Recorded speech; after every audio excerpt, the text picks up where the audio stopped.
وَإِذَا قِيلَ لَهُمْ لَا تُفْسِدُوا فِي الْأَرْضِ قَالُوا إِنَّمَا نَحْنُ مُصْلِحُونَ۔ اور جب ان سے کہا جاتا ہے کہ زمین میں فساد نہ کرو تو جواب دیتے ہیں کہ ہم تو صرف اصلاح کرنے والے ہیں۔ أَلَا إِنَّهُمْ هُمُ الْمُفْسِدُونَ وَلَكِنْ لَا يَشْعُرُونَ۔ خبردار ہو، یقیناً یہی لوگ فساد کرنے والے ہیں لیکن شعور سمجھ نہیں رکھتے۔ وَإِذَا قِيلَ لَهُمْ آمِنُوا كَمَا آمَنَ النَّاسُ قَالُوا أَنُؤْمِنُ كَمَا آمَنَ السُّفَهَاءُ أَلَا إِنَّهُمْ هُمُ السُّفَهَاءُ وَلَكِنْ لَا يَعْلَمُونَ۔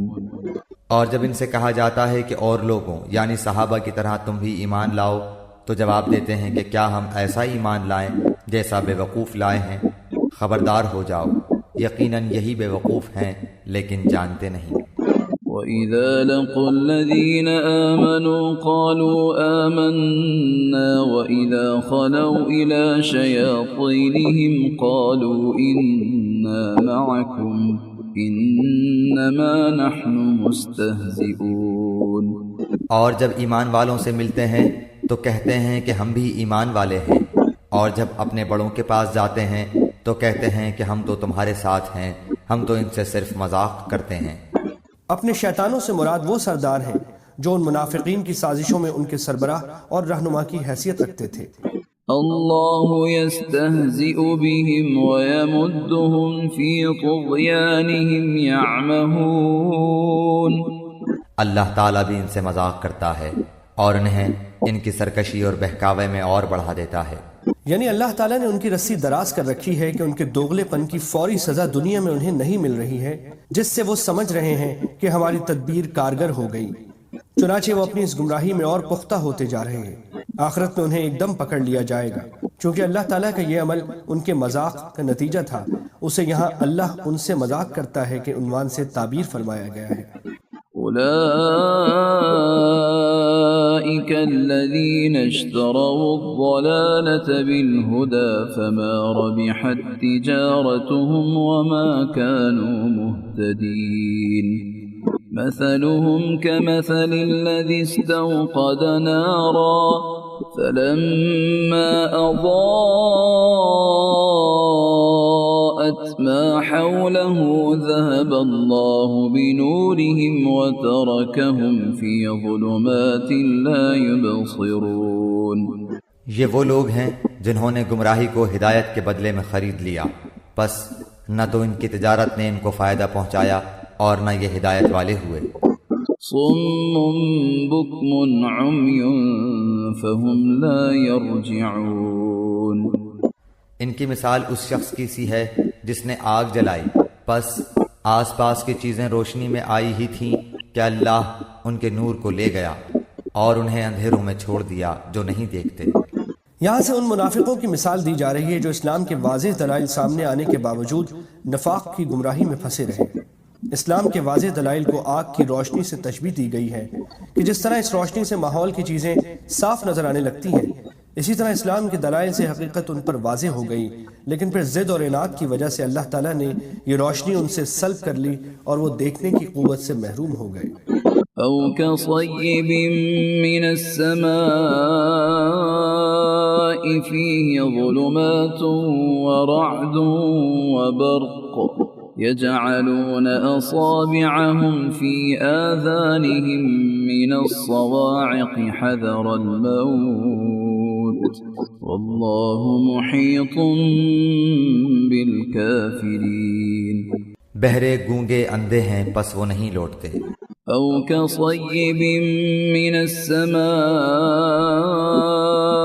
فيه ظلمات ورعد وبرق يجعلون أصابعهم في آذانهم من الصواعق حذر الموت والله محيط بالكافرين۔ یا آسمانی برسات کی طرح جس میں اندھیریاں اور گرج اور بجلی ہو، موت سے ڈر کر کڑاکے کی وجہ سے اپنی انگلیاں اپنے کانوں میں ڈال لیتے ہیں، اور اللہ تعالیٰ کافروں کو گھیرنے والا ہے۔ منافقوں کی پہلی مثال تو ان منافقین سے متعلق تھی جو اسلام کے واضح دلائل سامنے آنے کے باوجود خوب سوچ سمجھ کر کفر اور نفاق کا رستہ اختیار کیے ہوئے تھے۔ اب منافقین کے اس گروہ کی مثال دی جا رہی ہے جو اسلام لانے کے بارے میں تذبذب کا شکار تھا۔ جب اسلام کی حقانیت کے دلائل سامنے آتے تو اس کے دل میں اسلام کی طرف جھکاؤ پیدا ہوتا اور وہ اسلام کی طرف بڑھنے لگتے، لیکن جب اسلامی احکام کی ذمہ داریاں اور حلال و حرام کی باتیں سامنے آتی تو وہ اپنی خود غرضی کی وجہ سے رک جاتے۔ یہاں اسلام کو ایک برستی ہوئی بارش سے تشبیہ دی گئی ہے، اور اس میں کفر و شرک کی خرابیوں کا جو بیان ہے اسے اندھیروں سے، اس میں کفر و شرک پر عذاب کی جو دھمکیاں دی گئیں انہیں گرج سے تشبیہ دی گئی ہے۔ نیز قرآن کریم میں حق کے جو دلائل اور حق کو تھامنے والوں کے لیے جنت کے جو وعدے کیے گئے ہیں انہیں بجلی کی روشنی سے، جب یہ روشنی ان کے سامنے چمکتی ہے تو وہ چل پڑتے ہیں، مگر کچھ دیر میں ان کی خواہشات کی ظلمت ان پر چھا جاتی ہے تو کھڑے رہ جاتے ہیں۔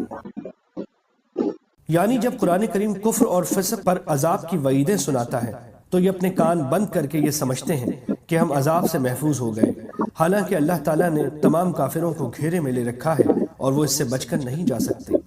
يكاد البرق يخطف أبصارهم كلما أضاء لهم مشوا فيه وإذا أظلم عليهم قاموا ولو شاء